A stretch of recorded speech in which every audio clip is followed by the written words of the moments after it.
আসসালামু আলাইকুম, সবাইকে স্বাগতম জানাচ্ছি ফিজিক্স পিপ কোর্সের 4 নাম্বার দিনে। আজকে আমরা পড়াবো একটা নতুন চ্যাপ্টার ডাইনামিক্স। আমরা বলেছিলাম পুরো ফিজিক্স বইয়ের 21টি চ্যাপ্টার আছে। 21টি চ্যাপ্টারের উপরে প্রত্যেকটা চ্যাপ্টারের উপরে আমরা তোমাদেরকে কনসেপ্ট প্লাস এমসিকিউ করাবো।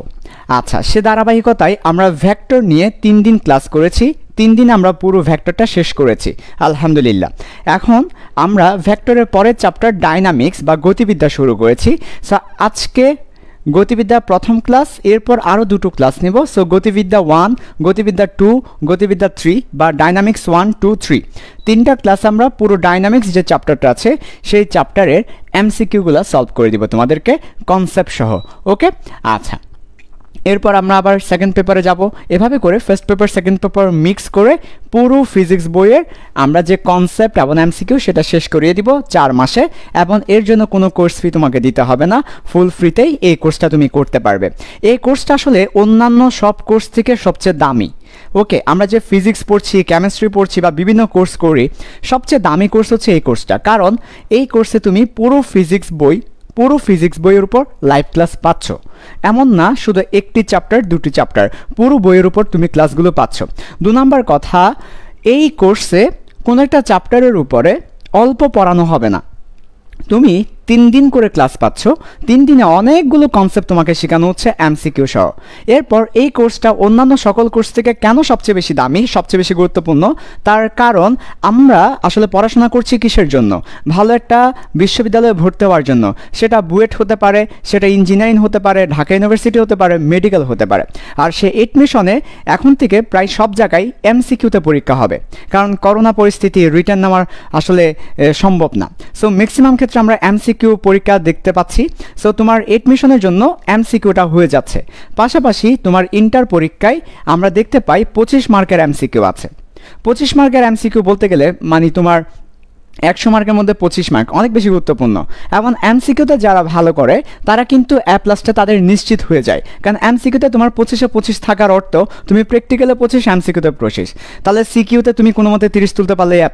তাহলে এই কোর্সটা এই কারণে সবচেয়ে দামি, কারণ এটা তোমাকে A+ নিয়ে আসবে, এটা তোমাকে এডমিশনে চান্স পাওয়ার মতো একটা ব্যবস্থা করে দিবে। আচ্ছা, এছাড়াও দেখা যায় আমরা আমাদের বইপত্র পড়ি, বইপত্রে এমসিকিউ শর্টকাটগুলো নাই, কীভাবে এমসিকিউ ফার্স্ট অ্যান্সার করতে হয় সেই ট্রিক্সটা নাই। সো এই কোর্সে তুমি সে ব্যাপারটা জানতে পারবে যে কিভাবে এমসিকিউ খুব দ্রুত এবং ট্রিক্স দিয়ে অ্যান্সার করতে হয়। তাই আমাদের পিপ কোর্স সবচেয়ে ইম্পর্ট্যান্ট এবং সবচেয়ে দামি একটা কোর্স। তা আমি তোমাদেরকে রিকোয়েস্ট করব, তোমরা যারা লাইভ ক্লাস করছো অবশ্যই আমরা চাই সারা বাংলাদেশের প্রত্যেকটা স্টুডেন্ট আমাদের এই কোর্সটা করুক, এই কোর্সটা দেখুক, তারা জানুক এই কোর্স সম্পর্কে। অর্থাৎ তারা জানতে পারুক ফিল সায়েন্সে ফুল ফিজিক্স বইয়ের উপর একটা কনসেপ্ট প্লাস এমসিকিউ কোর্স আছে। এই কোর্সটা যারা এডমিশন পরীক্ষার্থী অর্থাৎ 20 ব্যাচ, তারপর হচ্ছে যারা সেকেন্ড ইয়ার আছে, যারা ফার্স্ট ইয়ার আছে, সবার জন্য গুরুত্বপূর্ণ। তাই আমি চাই তোমরা আমাদের এই কোর্সটা ছড়িয়ে দাও। কিভাবে ছড়িয়ে দিব? যত ফেসবুক গ্রুপগুলো আছে, সেটা ছোট হোক বড় হোক, যত ফেসবুক গ্রুপ আছে সবগুলো গ্রুপে অ্যাটলিস্ট আমরা শেয়ার করে দিব। তারপর আমাদের কলেজের, তারপর হচ্ছে আমাদের স্কুলের মেসেঞ্জার গ্রুপগুলোতে দিয়ে দিব। ঠিক আছে, ফেসবুক গ্রুপে শেয়ার করার পাশাপাশি মেসেঞ্জার গ্রুপগুলোতেও দিতে হবে, কারণ অনেক সময় দেখা যায় ফেসবুক গ্রুপে আসলে লাইভ ক্লাসগুলো অ্যাপ্রুভ হয় না, কিন্তু মেসেঞ্জার গ্রুপে দিলে সেক্ষেত্রে তো সরাসরি দেওয়া যাচ্ছে। সো আমাদের আসলে আমরা কিন্তু চাই এই পিপ পুরা ফিজিক্স বইয়ের কোর্সটা সারা বাংলাদেশের সবাই করো। সেজন্য মেসেঞ্জার গ্রুপগুলোতে তোমরা একটু করে এই লিঙ্কটা দিয়ে দাও, এটা সবচেয়ে বেশি ইফেক্টিভ। এরপর তোমাদের ফ্রেন্ডদেরকে মেনশন করতে থাকো, তোমাদের ছোটো ভাই বড় ভাইদেরকে মেনশন করতে থাকো যাদের জন্য এই কোর্সটা, অর্থাৎ 20 ব্যাচ, 21 ব্যাচ, 22 ব্যাচ সবাইকে এই কোর্সে মেনশন করতে থাকো। আমি চাই তোমরা সবাই মিলে এই কোর্সটা সারা বাংলাদেশে পরিচিত করে তোলো। আমাদের 4 মাস ধরে ক্লাস চলবে, এটা 1 দিন 2 দিনের ক্লাস না, 4 মাস ধরে এই কোর্সটা চলবে। এবং 4 মাসে খুবই স্লো মোশনে আমরা সব কিছু পড়াবো তোমাদেরকে। পুরা ফিজিক্স বইয়ের 20টা চ্যাপ্টার ধারাবাহিকভাবে ক্লাস নিব। ওকে, আচ্ছা, সো আমি চাই তোমরা, এখনও সময় আছে। পিপ কোর্স এখনোই অনেকে জানে না, গ্রামের অনেক স্টুডেন্ট আছে, শহরের অনেক স্টুডেন্ট আছে, বিভিন্ন জেলার অনেক স্টুডেন্ট আছে, তারা জানে না। আমি চাই তোমরা এই ব্যাপারটা সবার মাঝে ছড়িয়ে দাও। সেজন্য ফেসবুক গ্রুপগুলোতে শেয়ার করতে থাকো, মেসেঞ্জার গ্রুপগুলোতে শেয়ার করতে থাকো এবং ফ্রেন্ডদেরকে মেনশন দিতে থাকো। ওকে, আচ্ছা, ঠিক আছে ভাই, আজকে কি পড়াবেন? ওকে, আজকে হচ্ছে পিপের 4 নাম্বার ক্লাস। আমরা বিগত 3টি ক্লাসে ভেক্টর উপরে ক্লাস নিয়েছি। এরপর ডাইনামিক্স শুরু করেছি, গতিবিদ্যার উপর আমরা 3টা ক্লাস নেব। একদম প্রথমেই একটা কথা বলে নিই, যেটা হচ্ছে আমাদের বিশ্বাস, এবং বিশ্বাসটা হচ্ছে ভুল। তাহলে প্রথমেই চ্যাপ্টারটা শুরু করার আগে আমাদের একটা বিশ্বাসের কথা বলবো, আমাদের একটা বিলিফের কথা বলবো। ওকে, আমাদের একটা বিশ্বাসের কথা। সেটা হচ্ছে কি?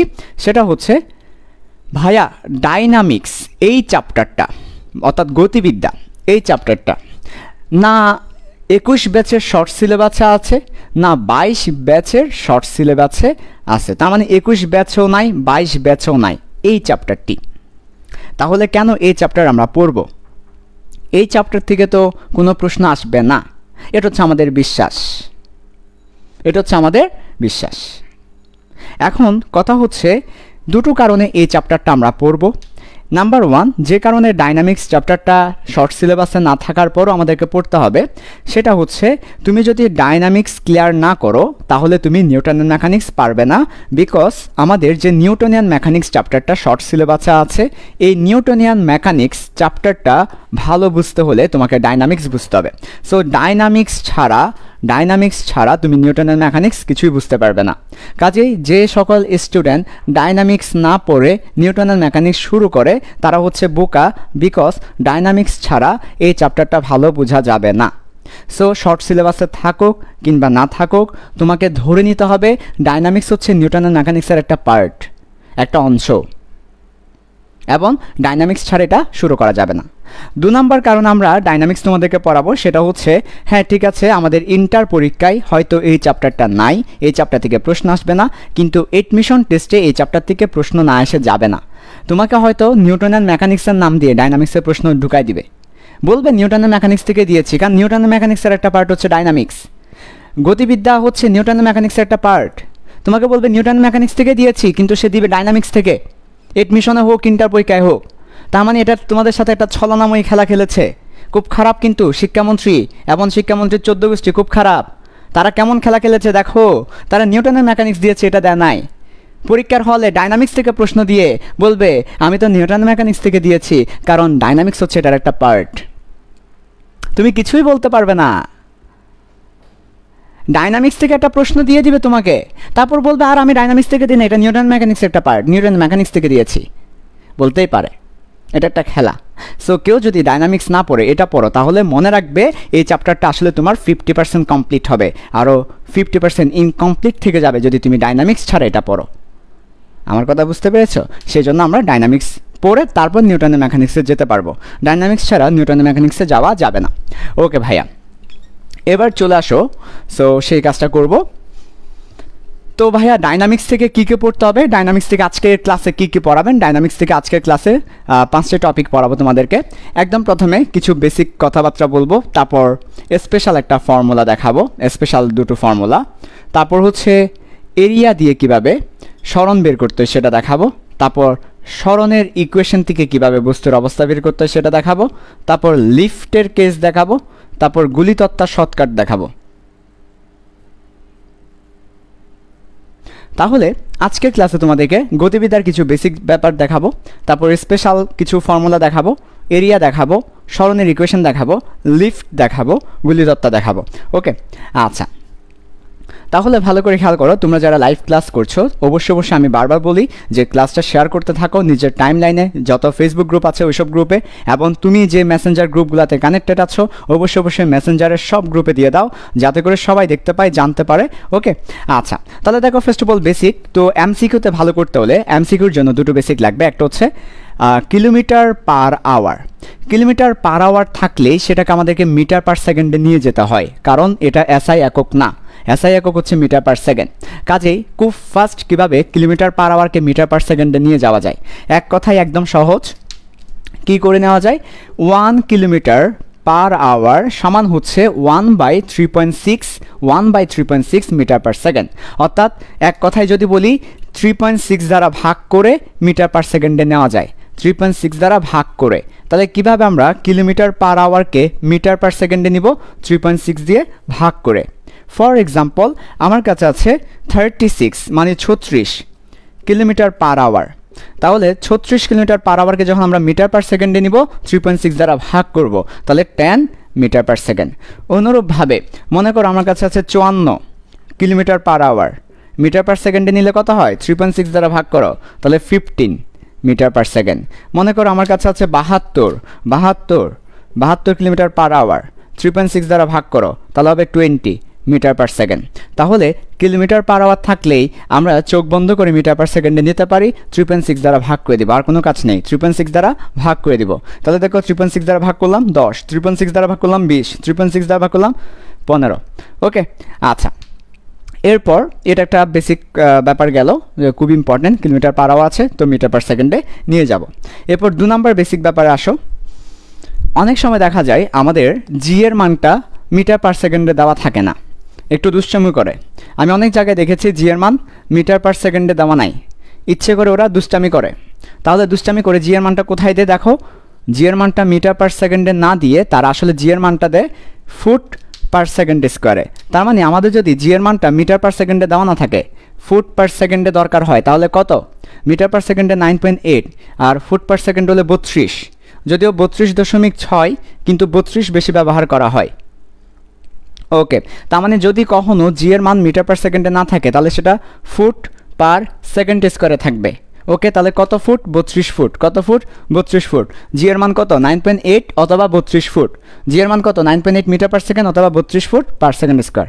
ওকে, আচ্ছা, তাহলে এটা হচ্ছে আমাদের 2 নাম্বার বেসিক। তাহলে আমাদের দুটো বেসিক আমরা দেখেছি, একটা কিলোমিটার পার আওয়ার থাকলে মিটার পার সেকেন্ডে নিব 3.6 দিয়ে ভাগ করে। অনেক সময় তুমি দেখতে পাবে যে তোমার জি এর মানটা মিটার পার সেকেন্ডে নাই, ফুট পার সেকেন্ডে বের করতে হচ্ছে বা বসাতে হচ্ছে, 32 বসিয়ে দিব। ওকে, তাহলে এবার চলো একটা প্রশ্ন আমরা দেখে আসি, আমরা একটু পরে দেখি এই প্রশ্নটা, একটু পর তোমাদেরকে প্রশ্নটা দেখাবো। এবার আসো স্পেশাল, বেসিক আমাদের শেষ, এবার স্পেশাল আসো। স্পেশাল 3টি ফর্মুলা তোমাদেরকে দেখাচ্ছি, এই 3টি ফর্মুলা থেকে একটা প্রশ্ন অবশ্যই পরীক্ষায় আসে এবং বল করার আগে আমাদেরকে ছক্কা মারতে হবে। ওকে, তাহলে চলে আসো স্পেশাল।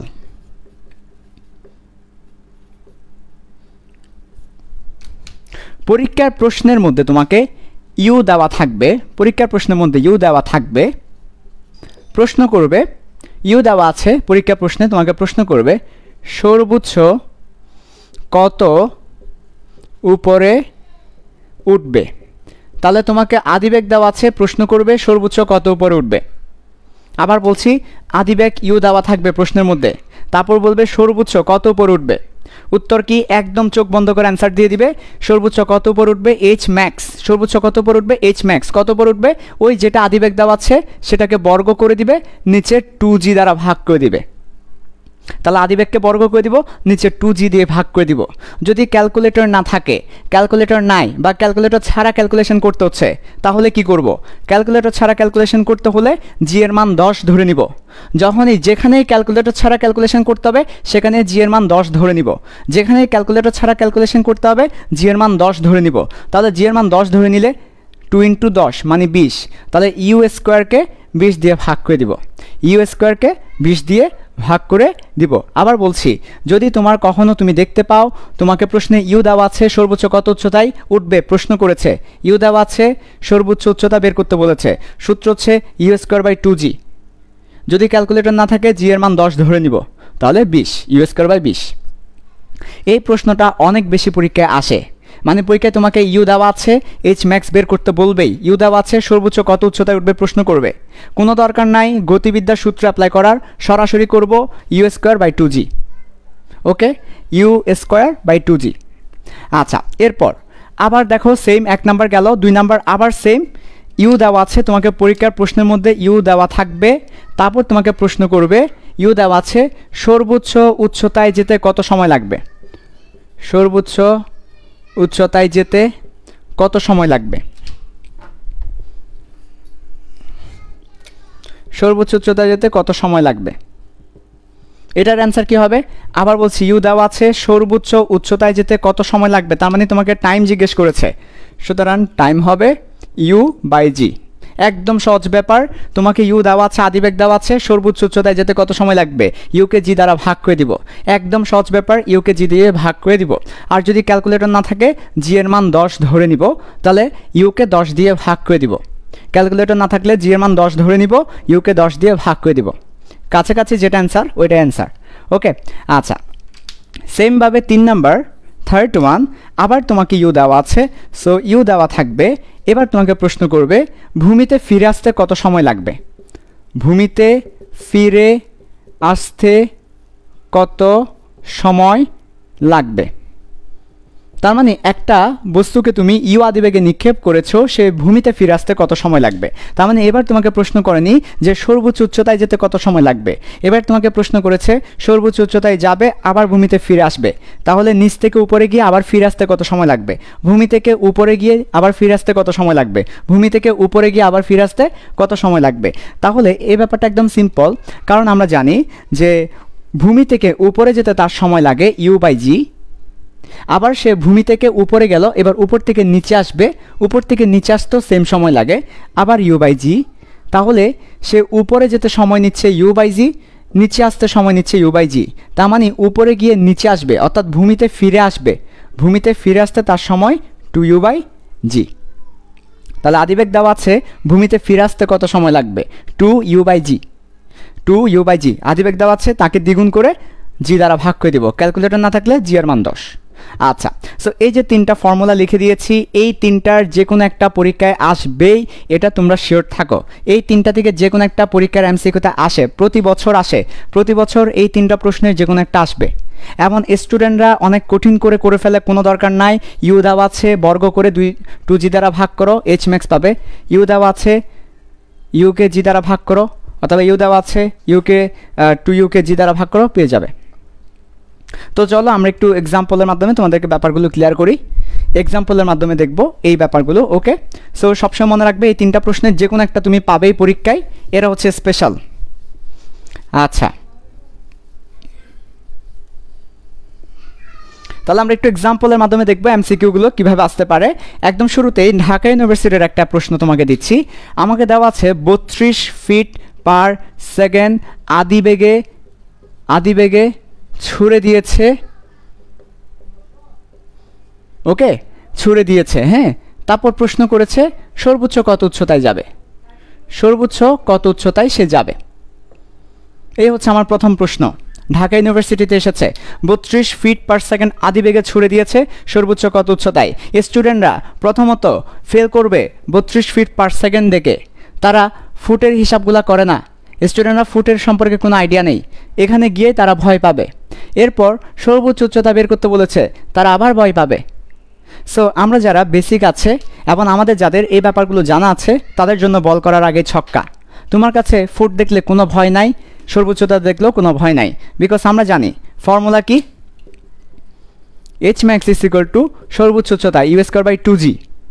ও চমৎকার একটা ব্যাপার, আমরা আগেই বলেছি জি এর মান ফুট পার সেকেন্ডে 32, সেটা আমরা আগেই বলেছি, আগেই ক্লিয়ার করেছি, আমরা আগে থেকে জানি জি এর মান কত 9.8 মিটার পার সেকেন্ড অথবা 32 ফিট পার সেকেন্ড স্কোয়ার। ওকে, তাহলে 2 × 32 আর u², ইউ তো দেওয়া আছে আল্লাহর খাস রহমত, 32 স্কোয়ার। সো চমৎকারভাবে আমার অ্যান্সারটা ক্যালকুলেটর ছাড়া বের হয়ে যাবে। ঢাকা ইউনিভার্সিটি ক্যালকুলেটর ব্যবহার করা যায় না, ক্যালকুলেটর লাগবেও না। কেন লাগবে না? কারণ এমনভাবে তারা ইউ দিয়েছে যেটা জি দিয়ে কাটাকাটি যায়, ইউ এর মান তাই, জি এর মান যা, চমৎকারভাবে কাটাকাটি যাবে। চলো মন ভরে কাটাকাটি করি, 32কে 32 দ্বারা কেটে দিলাম, একটা 32 রয়ে যাবে, 2 দ্বারা ভাগ করলে 16 হবে অ্যান্সার। 16 মিটার, মিটার মিটার লিখলে তুমি 0 পাবে, বিকজ তোমাকে দেওয়া আছে ফুটে, তোমার একক কি ফুট, তাহলে তুমি মিটার লিখলে 0 পাবে, লিখতে হবে 16 ফুট।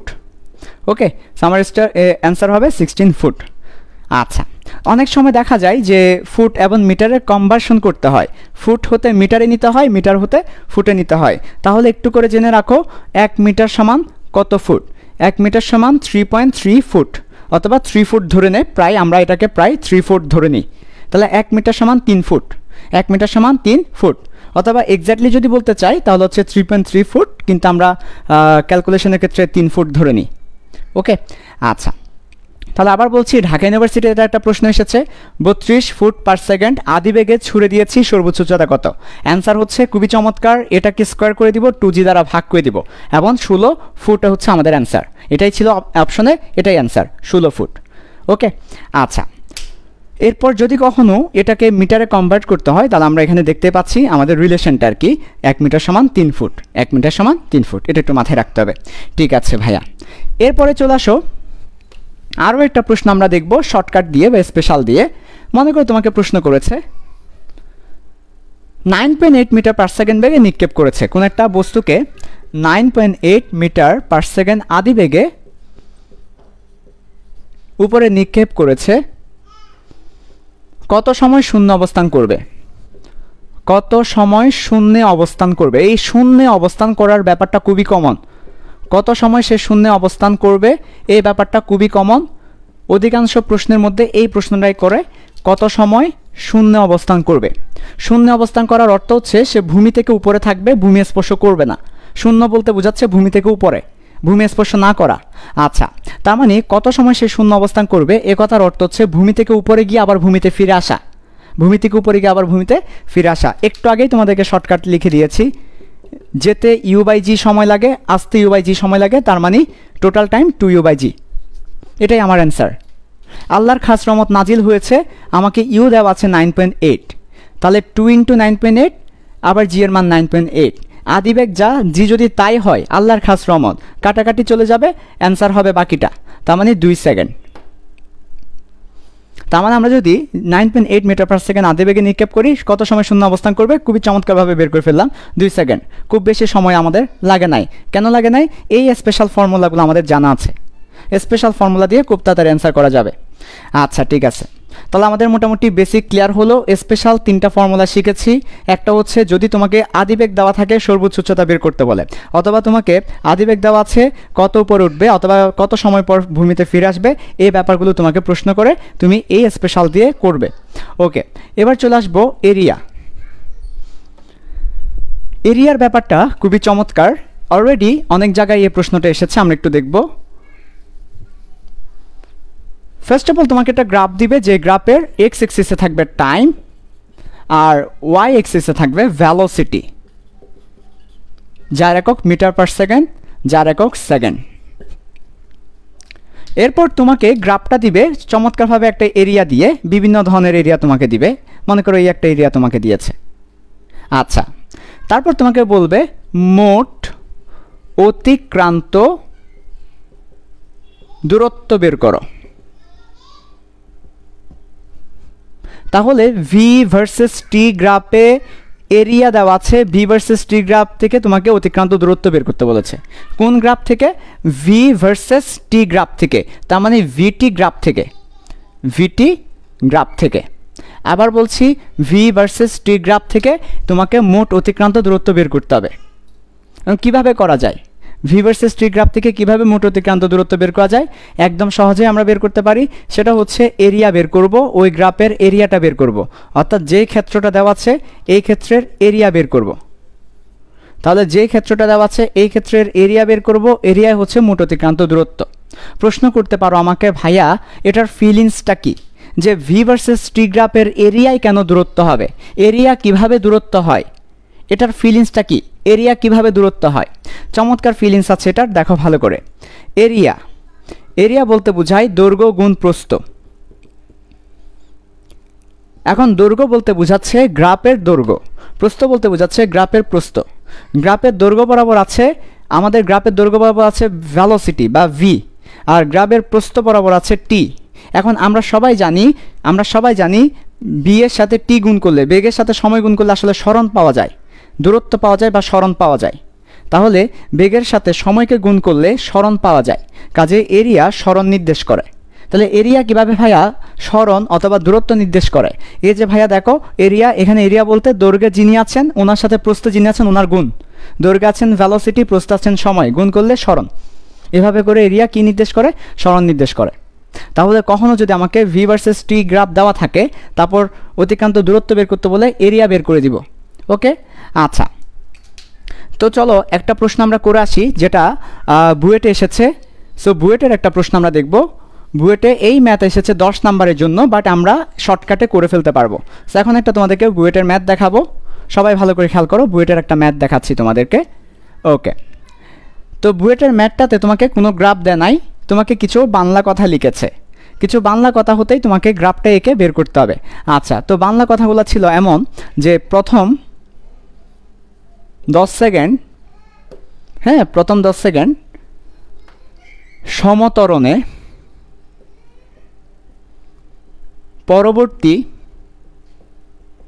10 মিনিট সমবেগে পরবর্তী 10 সেকেন্ড সমমন্দনে একটা গাড়ি চলল। তো মজার ব্যাপার হচ্ছে এই ধরনের প্রশ্নগুলো আসলে এই প্যাটার্ন মেনে চলে। প্রথমে একটা গাড়ি স্থির অবস্থায় থাকবে, তারপর স্থির হতে সে তার গিয়ারে অ্যাক্সেলারেশন দিবে। যে কোনো গাড়ি চালানোর নিয়ম হচ্ছে এটা, যে কোনো একটা গাড়ি চালানোর নিয়ম হচ্ছে স্থির অবস্থা থেকে প্রথমে তোমাকে এটা হচ্ছে কি অ্যাক্সেলারেশন। যে কোনো গাড়ি চালানোর নিয়ম হচ্ছে তোমার কি গাড়ি আছে অ্যাক্সেলারেশন দেওয়া। অ্যাক্সেলারেশন দিলে সে কী হবে, অ্যাক্সেলারেশন মানে ত্বরণ, তাহলে গাড়িকে ত্বরণ দেওয়া, তাহলে আস্তে আস্তে তার ত্বরণটাকে বাড়ালাম, তাহলে গাড়ির এই যে দেখো স্থির অবস্থা থেকে তার ত্বরণটা বেড়ে গেল, বেগ বাড়লো। ওকে, এরপরে নিয়ম হচ্ছে যখন একটা মোটামুটি ভালো একটি স্পিডে চলে আসবে, বেগে চলে আসবে, তখন সে আর বেগটাকে বাড়ায় না, সে ওই বেগে চলতে থাকে। এরপর যখন সে বাড়ির কাছে চলে আসে তখন এবার সে আস্তে আস্তে ব্রেক ধরে, ব্রেক ধরলে তার যে স্পিড সেটা ফল করে, তার স্পিড কমে যায়। তাহলে যে কোনো গাড়ি চালানোর নিয়ম হচ্ছে স্থির অবস্থা থেকে তার স্পিড বাড়ানো আর স্পিড আপ করা, স্পিড বাড়ানো। এই যে কোনো গাড়ি চালানোর নিয়ম স্থির অবস্থা থেকে স্পিডকে কী করা, বৃদ্ধি করা। আর স্পিড বৃদ্ধি করতে হলে গিয়ারে কী করতে হবে, অ্যাক্সিলারেটরে চাপ দিতে হবে, তাহলে অ্যাক্সিলারেটরে চাপ দিলে তার স্পিড বৃদ্ধি পাবে। যখন একটা মোটামুটি ভালো মানের স্পিড চলে আসবে তখন সে আর স্পিড বাড়ানোর চেষ্টা করবে না, সে অ্যাক্সিলারেটরে চাপ দিবে না, তখন যে স্পিড পেয়েছে সেই স্পিডে সে যেতে থাকবে। ঠিক আছে, তাহলে সেই স্পিডে সে যেতে থাকবে, অর্থাৎ সে সমবেগে যেতে থাকবে, তার স্পিড, বেগ মানে স্পিড, ওকে, তার স্পিড বাড়ানোর চেষ্টা করবে না। যখন সে বাড়ির কাছে চলে আসবে, গাড়িকে থামানো প্রয়োজন, তখন সে ব্রেক করবে। সো ব্রেক করলে কি হবে, ব্রেক করলে তার স্পিড ফল করবে। স্পিড ফল করার অর্থ স্পিড কমে যাবে, স্পিড কমে গিয়ে একসময় সে থেমে যাবে, স্পিড শূন্য হয়ে যাবে, সে থেমে যাবে। তো যে কোনো গাড়ি চালানোর নিয়ম হচ্ছে এটা, স্পিড আপ করা, স্পিডকে বৃদ্ধি করার নামই হচ্ছে ত্বরণ দেওয়া, সমত্বরণ। তারপর হচ্ছে স্পিড ঠিক রাখা, সমবেগ, এরপর স্পিড ফল করে থামিয়ে দেওয়া, তার মানে সমমন্দন। তার মানে যে কোনো গাড়ি এই প্যাটার্ন মেনে চলে। তাই অধিকাংশ গ্রাফ দেখবা তুমি একবার উপরে উঠে তারপর সোজা যায় তারপর নিচে নামে, খুবই চমৎকারভাবে গ্রাফটা সুন্দরভাবে সাজানো থাকে। দেখবা বেগ সময় লেখচিত্রে যে কোনো গ্রাফ এই ধরনের, এই প্যাটার্ন। কেন এই প্যাটার্ন বুঝতে পেরেছো? যে কোনো গ্রাফ দেখবা তুমি প্রথমে উপর উঠেছে, তারপর সোজা গিয়েছে, তারপর নিচে নেমেছে। কখনো এমন দেখি নাই আমি প্রথমে নিচে নেমেছে, তারপর উপর উঠেছে, তারপর সোজা গিয়েছে, এমন দেখি নাই। আমি আমার জীবনে যত গ্রাফ দেখেছি সব গ্রাফে আমি সেম এই ব্যাপারটা লক্ষ্য করেছি, প্রথমে উপরে উঠে তারপর সোজা যায় তারপর নিচে নামে। কেন? এটা বাস্তবতার সাথে একটা মিল আছে। প্রথমে সে স্পিড বৃদ্ধি করবে, তারপর ওইটা দিয়ে যাবে, তারপর ব্রেক ধরে গাড়িটাকে থামাবে।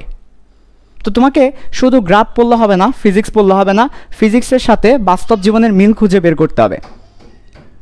Because physics is the study of nature, physics is the study of life. আমাদের জীবনে প্রতিদিন যে ঘটনাগুলো ঘটে এটাকেই ফিজিক্স আসলে ব্যাখ্যা করে। তুমি দেখো ফিজিক্সের একদম শুরু থেকে শেষ পর্যন্ত এই ঘটনাই করছে। মেসি একটা বলকে শ্যুট করলো, একই সাথে রোনালদো শ্যুট করলো, বলটা কোন দিকে যাবে? তাহলে ভেক্টরের লোভ দিয়ে এটাকে বলছে। একটা নৌকা যাচ্ছে, মাঝি যেদিকে যাচ্ছে সেদিকে নৌকা যাচ্ছে না, স্রোতের কারণে। ফিজিক্স ব্যাখ্যা করছে ব্যাপারটাকে। বন্যা হবে নাকি হবে না, ডাইভারজেন্স বলে দিচ্ছে ব্যাপারটাকে। একটা ফ্যান ঘুরছে, ফ্যানের বাতাস উপরে দিবে না নিচে দিবে। একটা স্ক্রুড্রাইভার ঘোরাচ্ছি, স্ক্রুড্রাইভার ভিতরে ঢুকবে না বাইরে আসবে। একটা বোতলের ঢাকনা, এটা আমরা ঘোরাচ্ছি, এটা কি ভিতরে যাবে না উপরে যাবে। পানির কল, কোন দিকে ঘোরালে কোন দিকে পানি পড়বে, এ সব কিছু ক্রস গুণন দিয়ে ব্যাখ্যা করা হচ্ছে ফিজিক্স। জীবনটাকেই আসলে ব্যাখ্যা করছে ফিজিক্স। একটা গাড়ির সব কিছুকে ফিজিক্স ব্যাখ্যা করছে। এরপর তুমি যদি বলো বল, ফিজিক্স ব্যাখ্যা করছে। একটা রকেট কিভাবে যাবে, একটা গাড়ি কিভাবে চলবে, একটা বেলুন কিভাবে উড়বে, সবগুলো ফিজিক্স ব্যাখ্যা করছে। তোমার মোটর কত, তোমার মনে করো 10 তলা একটা বিল্ডিংয়ে পানি তুলতে হচ্ছে, তাহলে কত ক্ষমতার মোটর দরকার। আন্দাজে মোটর বসাই না আমরা কিন্তু হিসেব করি আমাদের বিল্ডিংটা কয় তলা, কত তলায় পানি তুলতে হবে, ওই অনুযায়ী আমরা কি করি, মোটর কিনি। এমনি কিন্তু আন্দাজে আমরা মোটর কিনে ফেলি না। তাহলে ফিজিক্স তোমাকে ক্যালকুলেশনটা করে দিচ্ছে। তুমি একটা বাসার মধ্যে এসি লাগাবে, তোমার রুমের সাইজ অনুযায়ী তোমাকে এসি লাগাতে হয়, কত টনের এসি, আন্দাজে কিন্তু লাগাচ্ছি না, ফিজিক্স ক্যালকুলেশন করে দিচ্ছে। সব কিছু আসলে ফিজিক্স ক্যালকুলেশন করে দিচ্ছে। Because physics is the study of nature and physics is the study of life. So তুমি শুধু গতি পড়লে, বেগ পড়লে, ত্বরণ পড়লে, বাট জীবনেও তুমি ত্বরণ ওয়ার্ডটা বুঝো নাই। ত্বরণ মানে যে স্পিড আপ, এটা তুমি বুঝো নাই। জীবনেও তুমি এই যে গতির গ্রাফটা এটা তুমি বুঝো না, তাহলে কিন্তু হবে না। আমি বারবার বলছি ফিজিক্স পড়বে, সাথে যদি তুমি জীবনের সাথে রিলেট করতে পারো ব্যাপারটাকে, তাহলে দেখবে তোমার কাছে ফিজিক্স পড়াটা মজা লাগবে। আর যে ব্যাপারটা মজা লাগবে সেটা আস্তে আস্তে আস্তে আস্তে দেখবা ওই ব্যাপারটা গভীরে যেতে ইচ্ছে করবে।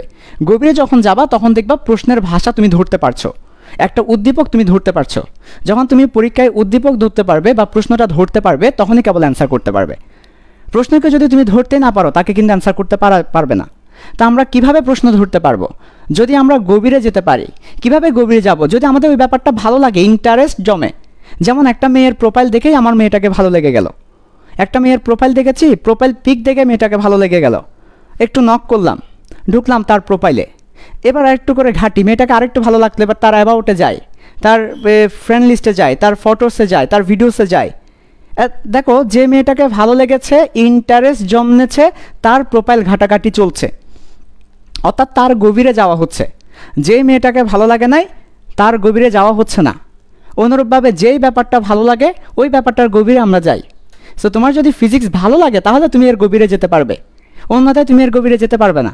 তাহলে তোমার গভীরে যেতে হলে আগে ভালো লাগতে হবে, আর ভালো লাগার জন্য একটু জীবনের সাথে রিলেট করে পড়াশোনা করতে হবে। শুধু বইয়ের গদ বাঁধা কথাগুলো পড়ে গেলে হবে না, শুধু বইয়ের কথাগুলো পড়লাম লাভ নাই, বইয়ের কথা পড়বে পরীক্ষায় ভালো করতে পারবে না। বুঝাতে পারছি? আচ্ছা, তাহলে আমরা বললাম যে গ্রাফ থেকে আমরা সরণ বের করব। তাহলে প্রথমে স্থির অবস্থা থেকে সমতরণ, তারপর সমবেগ, তারপর সমমন্দন। বুয়েটের কোয়েশ্চেন, এটা হচ্ছে বুয়েটে আসা একটা প্রশ্ন। এখন আমাকে কি বের করতে বলেছে? আমাকে বলেছে এই পুরো সময় জুড়ে গাড়িটা কত দূরত্ব অতিক্রম করেছে, পুরো সময় জুড়ে গাড়ি কত দূরত্ব অতিক্রম করেছে। এখন আমরা গ্রাফ দিয়ে সেটা বের করব। তাহলে চলে আসো গ্রাফ দিয়ে সেটা বের করি। একটা ডাটা দেওয়া ছিল আমাকে, 10 সেকেন্ড পরে গাড়ির ভেলোসিটি 20, 10 সেকেন্ড পরে গাড়ির ভেলোসিটি কত? 20 দেওয়া ছিল। সো দেখো আমরা একটু গ্রাফ দিয়ে ব্যাপারটাকে ব্যাখ্যা করছি। তাহলে এটা হচ্ছে আমার ভেলোসিটি ভি আর এটা হচ্ছে আমার টাইম টি। আমাকে বলা ছিল 10 সেকেন্ড পরে গাড়ির ভেলোসিটি হচ্ছে 20। ওকে, নাইস। তাহলে এই যে দেখো এটা হচ্ছে 10 সেকেন্ড, এরপর 10 মিনিট, 10 মিনিট মানে 600 সেকেন্ড, তার মানে এইটুকু হবে 600 সেকেন্ড, এরপর এটা হবে 10 সেকেন্ড। তাহলে 10, তারপর এটা হবে 600, তারপর এটা হচ্ছে 10। তো আমরা যদি বসাই 10, 10-এর পরে 600, তাহলে 10 যোগ 600, তার মানে এই বিন্দু হবে 610। কেন 610? এই মাঝখানেরটা 10, এই মিডলটা হচ্ছে 600 আর এটা 10, সরি মাঝখানেরটা 600, এটা 10, দুটা মিলে 610। তাহলে এটা মুছে দিলাম, এটা লাগছে না। ওকে, তাহলে আমার 10, 610, 620, এটা 10, ঠিক আছে। এবার আমাকে কি করতে হবে? সরণ বের করতে হবে বা দূরত্ব বের করতে হবে। তো আমরা দূরত্ব মানে এরিয়া, কার এরিয়া? এই ক্ষেত্রফলের এরিয়া। এটা কি ক্ষেত্র? এটা হচ্ছে ট্রাপিজিয়ামের ক্ষেত্রফল। ট্রাপিজিয়ামের ক্ষেত্রফল কত? হাফ ইন্টু সমান্তরাল বাহুদ্বয়ের যোগফল। সমান্তরাল বাহু হচ্ছে এটা এবং নিচেরটা। তাহলে এইটুকু কত? 600, আর নিচে কত? 620। তাহলে 620 যোগ 600 সমান্তরাল বাহুদ্বয়ের যোগফল ইন্টু ওই সমান্তরাল বাহুদ্বয়ের লম্ব দূরত্ব বা মধ্যবর্তী দূরত্ব। মধ্যবর্তী দূরত্ব কত? 20, এই যে 20, তাহলে 20, এটাই হচ্ছে অ্যান্সার। তো এই প্রশ্নটা বুয়েটে এসেছে, যদি তুমি গ্রাফ দিয়ে করো তোমাকে 10-এ 10 দিয়ে দিবে। এইটুকু কাজ করতে পারলে তুমি 10-এ 10 পেয়ে যাবে। তাহলে আবার বলছি, পরীক্ষার মধ্যে যদি তুমি কখনো ভি ভার্সেস টি এর গ্রাফ দেখতে পাও তাহলে এরিয়া হবে সরণ। ভি ভার্সেস টি গ্রাফের এরিয়া হবে সরণ, এবং অবশ্যই এরিয়া দিয়ে অঙ্কগুলো করব। সিকিউ তো করা যাবে, এমসিকিউ তো করা যাবে, নাম্বার কাটবে না। ওকে, আচ্ছা। এবার আমাদের আরও চমৎকার 3টা টপিক বাকি আছে। একটা সরণের ইকুয়েশন, একটা লিফট, একটা গুলিতত্ত্বা। লাস্টের ইকুয়েশন, লাস্টের 3টা ব্যাপার খুবই চমৎকার। লাস্টের 3টা ব্যাপার প্রথম 3টা ব্যাপার থেকেও চমৎকার। ওকে, আচ্ছা তাহলে শুরু করি। তো শুরু করতে করতে তোমরা একটু করে শেয়ার করতে থাকো আজকের ক্লাসটা। আমি বারবার বলছি তোমাদের জন্য কষ্ট করে পিপ কোর্সটা 4 মাস রান করব। এর উদ্দেশ্য একটাই, সারা বাংলাদেশের প্রত্যেকটা শিক্ষার্থী ফ্রিতে উপকৃত হোক। তো সারা বাংলাদেশ যদি নাই জানে তো এই ক্লাস নেওয়ার লাভ কি? আমি সারা বাংলাদেশকে বোঝাতেই পারলাম না, লাভ কি? কাজেই তোমাদের একটাই রিকোয়েস্ট, তোমরা যত ফেসবুক গ্রুপ আছে সব গ্রুপে শেয়ার করতে থাকো। এখনই শেয়ার বাটনে হাত রাখো, কতক্ষণ আর লাগে? শেয়ার করে দিবে, কতক্ষণ আর লাগে? ভালো জিনিস শেয়ার করছো তাই না? মেসেঞ্জার গ্রুপগুলোতে একটু লিঙ্কগুলো দিয়ে দাও, কতক্ষণ আর লাগে মেসেঞ্জার গ্রুপে দিতে? তোমার মাধ্যমে যদি একটা স্টুডেন্ট জানতে পারে, ক্লাস করে ভালো লাগে, দোয়া করবে তোমার জন্য, সদগায়ে জারিয়া হয়ে যাবে, ঠিক আছে? ওকে, চলে আসো। এবার হচ্ছে সরণের ইকুয়েশন দেখেই বলে দিব বস্তুর অবস্থা কেমন। সরণের ইকুয়েশন দেখে বস্তুর অবস্থা কেমন বলে দেওয়া।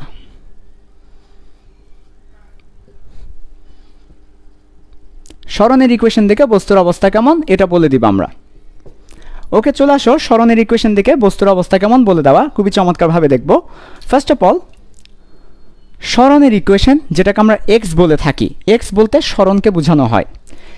এক্স সমান কিছু একটা আছে, মনে করো এখানে মনে করো 2 বা এরকম কিছু একটা আছে, একটা সংখ্যা থাকবে, তারপর যদি থাকে টি to the power 0, T to the পাওয়ার 0 মানে হচ্ছে 1। তার মানে আসলে যদি শুধু একটা সংখ্যা থাকে, সরণের ইকুয়েশনে যদি শুধু একটি সংখ্যা থাকে, তাহলে বস্তু কি অবস্থায় আছে সেটা আমরা বলে দিব।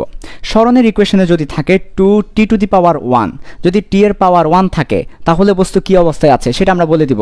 সরণের ইকুয়েশনে যদি দেখতে পাই 2t টু দি পাওয়ার 2, অর্থাৎ যে কোনো একটা সংখ্যা থাকবে অথবা এরকম কিছু থাকবে, t এর পাওয়ার 2 হবে, বলে দিব যে কি অবস্থায় আছে। এরপর যদি দেখি 2t কিউব বা এর বেশি, তাহলে বস্তু কি অবস্থায় আছে। আমি এখানে কয়টা কেস দেখিয়েছি? 4টা কেস দেখিয়েছি। t এর পাওয়ার 0, t এর পাওয়ার 1, t এর পাওয়ার 2, t এর পাওয়ার 3। তার মানে এই কথাটাকে আমি একটু লিখেও দিচ্ছি, পাশে ব্র্যাকেট দিয়ে আমি ব্যাপারটাকে লিখে দিচ্ছি।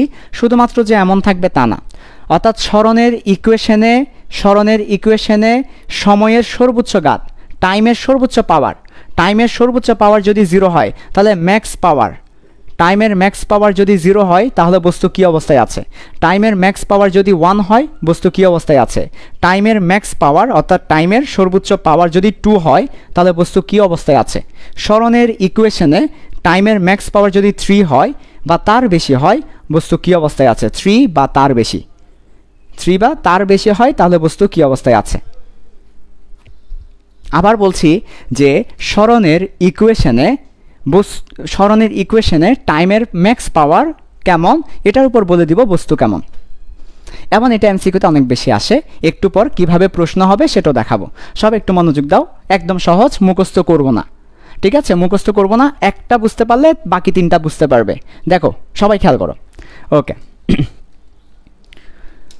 তাহলে সরণের ইকুয়েশন আমরা দেখতে পাচ্ছি 2t টু দি পাওয়ার 0, অর্থাৎ t টু দি পাওয়ার 0 মানে 1, অর্থাৎ আমরা বলতে পারি x ইজ ইকুয়াল টু 2। তাহলে x ইজ ইকুয়াল টু 2 এর কথার অর্থ হচ্ছে সময় যাচ্ছে কিন্তু সরণ 2 মিটারেই আছে। আমি 2 মিটার সামনে আছি, 2 মিটারে আছি। সময় যাচ্ছে, আমি 2 মিটারে। সময় যাচ্ছে, আমি যেখানে আছি সেখানে। সময় যাচ্ছে, আমি যেখানে আছি সেখানে দাঁড়িয়ে আছি। সময় যাচ্ছে, আমি সেই 2 মিটারেই আছি। তাহলে সময় যাচ্ছে কিন্তু আমি যাচ্ছি না। সময় যাচ্ছে কিন্তু আমি যাচ্ছি না। আমি কি অবস্থায় আছি? সময় যাচ্ছে, আমি যাচ্ছি না, আমি দাঁড়িয়ে আছি, স্থির দাঁড়িয়ে আছি। তার মানে বস্তুর অবস্থা কেমন? বস্তু স্থির। তাহলে 1 নম্বর কেসে বস্তু স্থির।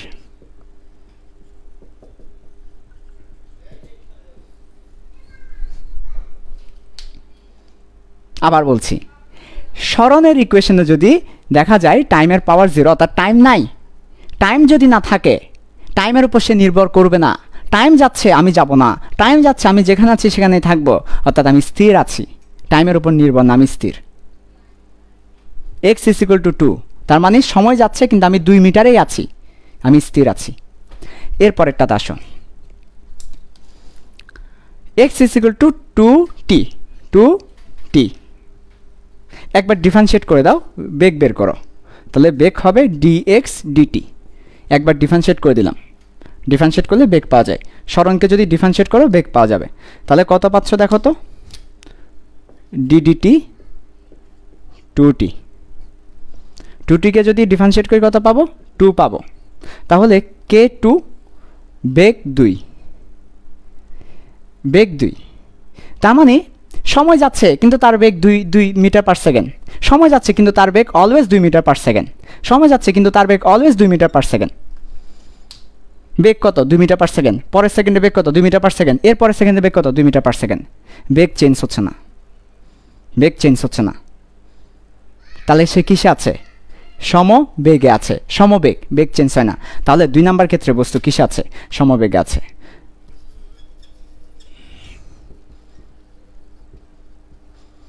তাহলে আমি সরণের ইকুয়েশনে যদি দেখি t এর পাওয়ার 1, সরণের ইকুয়েশনে t এর পাওয়ার 1, তাহলে বেগের ইকুয়েশনে কোনো t থাকবে না, অর্থাৎ সমবেগে যাবে। তাহলে সরণের ইকুয়েশনে t এর পাওয়ার 1 হলে সমবেগ। সরণের ইকুয়েশন থেকে তুমি বলে দিতে পারবে বস্তু কি অবস্থায় আছে।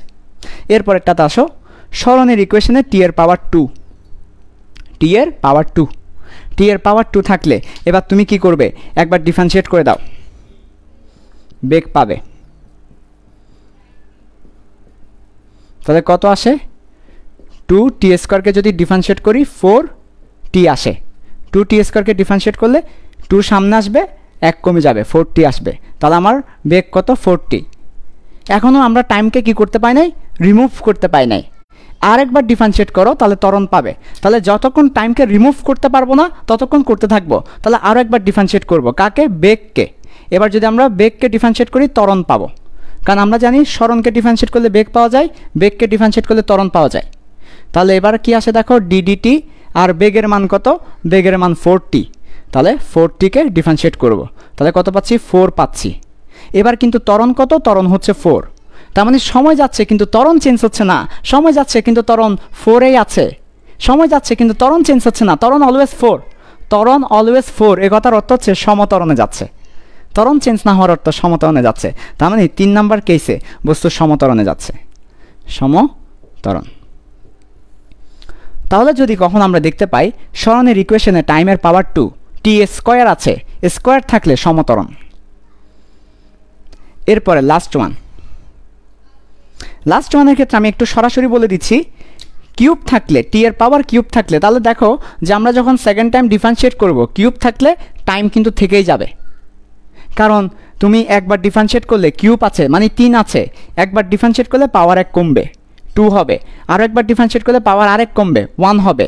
তার মানে ত্বরণের ইকুয়েশনে একটা টাইম থেকেই যাবে। যদি বুঝতে কষ্ট হয় দেখো তাহলে ফার্স্টে ভ্যালোসিটি ddt 2t কিউব কত হয়, 3 সামনে আসবে, 1 কমে যাবে, 6t স্কোয়ার।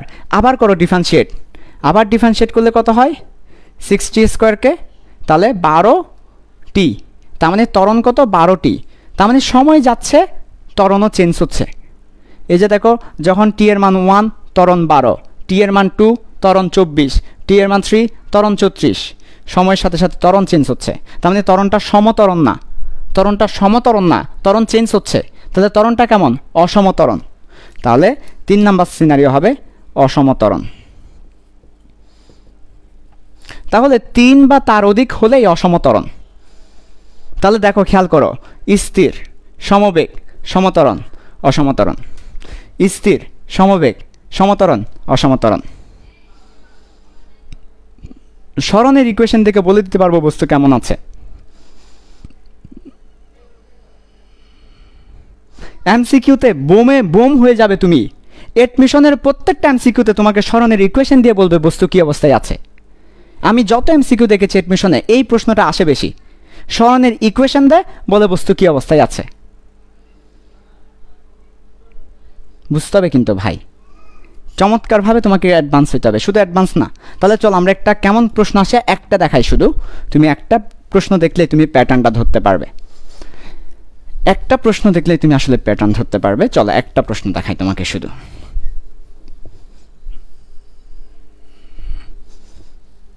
তোমাকে একটা সরণের ইকুয়েশন দিয়েছে x = 2t cube plus 3t square plus 4t plus 6। এবার তোমাকে বলেছে বস্তু কি অবস্থায় আছে, বস্তুর গতি বর্ণনা করো। আমি বলবো না, তোমরাই বলো। দেখবা পুরো সরণের ইকুয়েশনে পাওয়ার ম্যাক্স কত, ম্যাক্স পাওয়ার 3। তাহলে ম্যাক্স পাওয়ার 3 থাকলে অসমত্বরণ।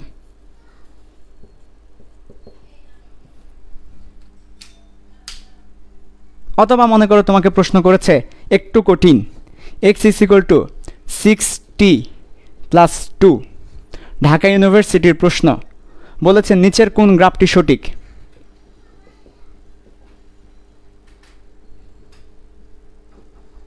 x = 6t প্লাস 2, ঢাকা ইউনিভার্সিটির প্রশ্ন, নিচের কোন গ্রাফটি সঠিক। একদম চোখ বন্ধ করে অ্যান্সার করা যাবে, গ্রাফগুলো দেখলেই হবে। শুধু 4টা গ্রাফ ছিল, গ্রাফগুলো দেখাচ্ছি।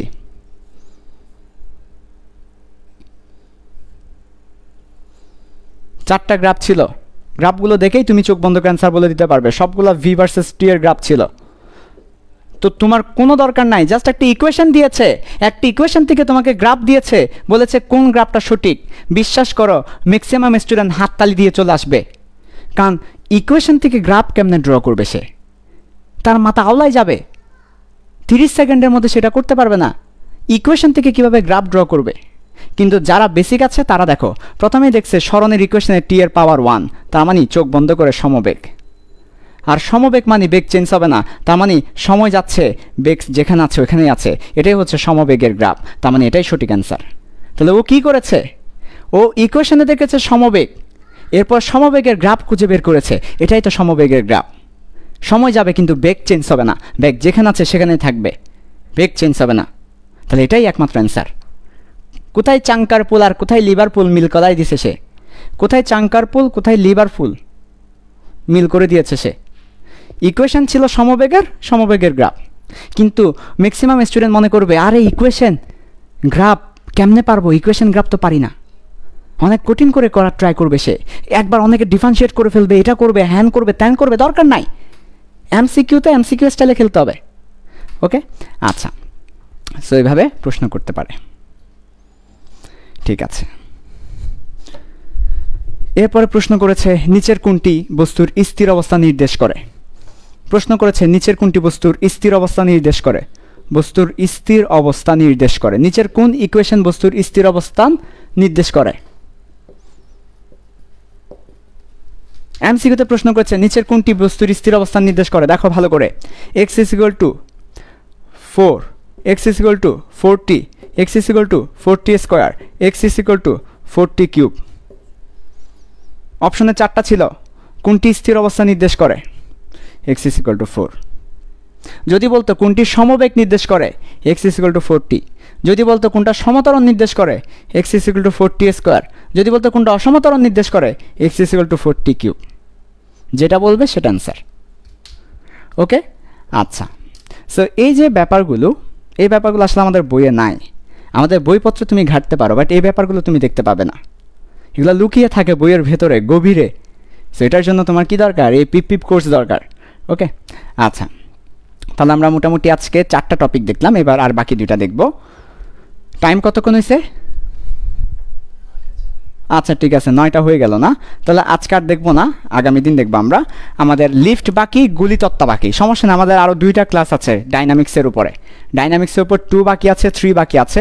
সো অনেক সময় আমরা আগামী ক্লাসে তোমাদেরকে গুলিতত্ত্ব দেখাবো, লিফট দেখাবো, প্রাস দেখাবো। সো আগামী ক্লাসে তোমাদেরকে গুলিতত্ত্ব, লিফট দেখানোর পরে প্রাস দেখাবো। প্রাস খুব বেশি ইম্পর্ট্যান্ট, এবং আমি মোটামুটি কনফিডেন্ট তোমরা প্রাস মোটামুটি ম্যাক্সিমাম স্টুডেন্টের সমস্যা আমি ক্লিয়ার করে দিব।